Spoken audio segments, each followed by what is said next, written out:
fáilte. Piús ó líon is an dom, agus ba bhhail an caint as Berla. My name is Pearse Lyons, and for you I'd like to speak in English. Welcome. I'm the founder of Dublin8, and this distillery here is the Distillery of St. James.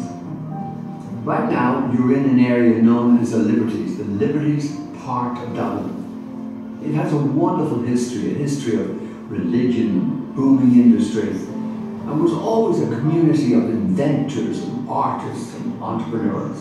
What a perfect location for a unique distillery. You know, I have a deep-rooted personal connection to the Liberties.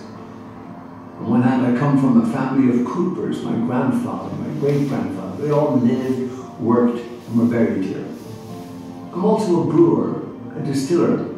And so when you combine that cooperage and brewing and distilling, and now you have an opportunity like this, it happens once in a lifetime. So with my wife Deirdre, we decided that we would give a new purpose to this distillery, a new purpose to this church. And we hope that our stories, and the stories of all the people who are buried in and around here, will help the history of the church, the history of the area, live on.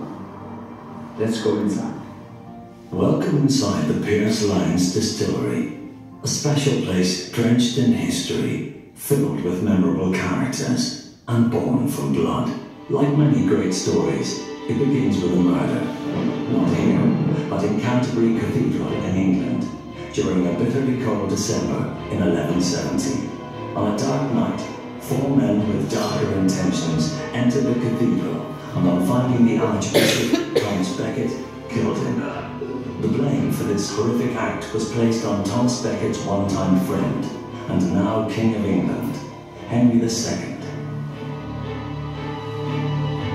After the murder of Archbishop Thomas Becket, King Henry came under pressure from Rome and elsewhere to do penance for his role in the crime, even though he claimed he had nothing to do with it. It was just his knights. So part of his penance was to found the great abbey in Dublin here, which was called after Thomas, the Abbey of St. Thomas.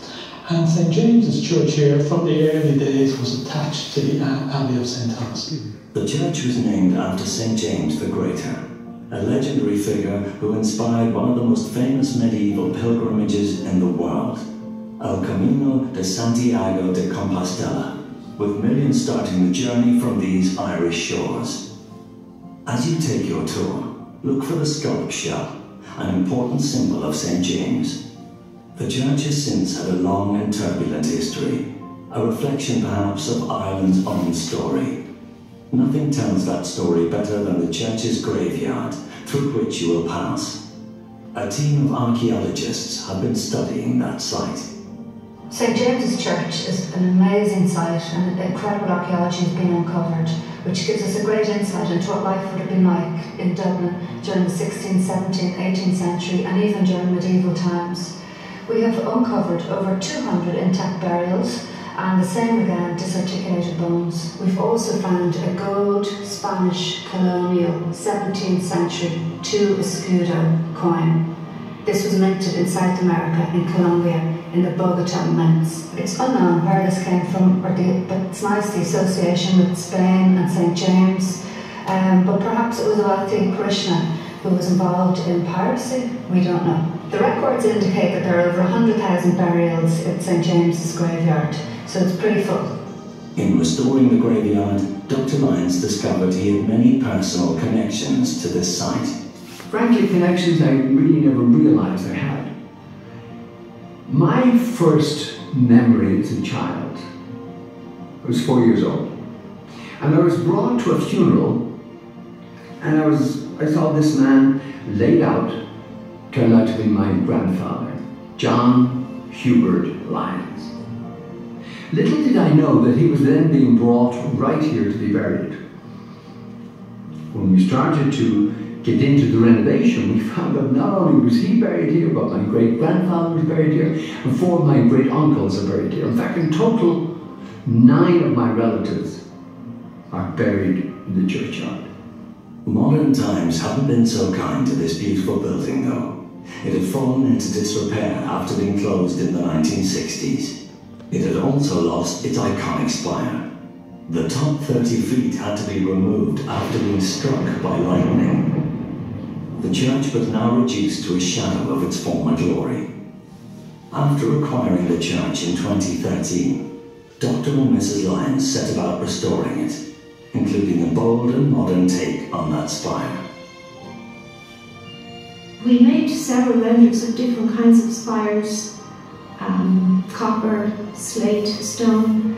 None of them appealed to planning, and so came up with the idea of a glass spire, because I work with glass a lot and I find it an exciting material, and thought we'll try this and see. Spoke with the city manager, Owen Keegan, and he loved the idea, so we applied for permission and got permission to work and do the glass spire. But why turn it into a distillery? The answer lies in the district of Dublin you are now in. Welcome to the Liberties. The Liberties were originally medieval districts with their own jurisdiction, but over time they became a new area bustling with business. What type of businesses? Boots, biscuits, and brews. Boots, Winstanley. 500 people worked just down the road from here, and those boots went right across the British Empire. Biscuits, Jacob's cream crackers, also built and made around here. And of course, brews. Right here, you are in an area known as the Golden Triangle, where you could find three of the biggest distilleries of the 19th century, Rose, Jameson's and Powers, and a small brewery nearby, opened by a certain Arthur Guinness. The trades supporting this industry, such as coopers, the craftsmen who built the oak barrels where whiskey is stored, are honoured in the design of the stained glass windows you'll see today. You'll also see two large copper pot stills, the traditional way of distilling whiskey in Ireland. They helped Irish whiskey become the most popular in the world. However, competition from Scotland, with cheaper and quicker production methods, political boycotts following the War of Independence, social movements such as the temperance movement and prohibition in the USA would lead to a decline in sales. But Irish distillers have always maintained their whiskey has superior taste. And now in the 21st century, we are witnessing a remarkable revival of Irish whiskey and the Golden Triangle, which is why we chose the site of St. James's to be the home of our distillery. And it's also why we are choosing to make our whiskey using traditional pot stills. In the background you can see the centrepiece of our distillery, which are our pot stills.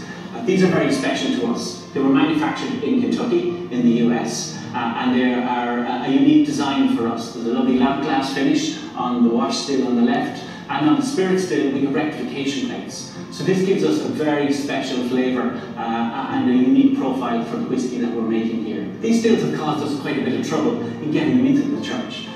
They're too big to fit through the doors. This is an ancient building and the doors are quite narrow. So we've actually had to strip off a large section of the roof and using cranes and lifting equipment, carefully drop them in through the roof and then position them as a centrepiece of our distillery here on the altar. And then, my friends, you have it. The saga of St. James's and how it came to be the Pearse Lyons Distillery. From bloody murder to burials through Reformation, Revolution, and now finally, restoration. Our restoration and transformation of the Pearse Lyons Distillery at St. James has been a pilgrimage of sorts in honour of our ancestors. We're delighted that you could join us for this journey. Enjoy the tour, and we'll see you at the bar, where there's a whiskey waiting for you on the sláinte.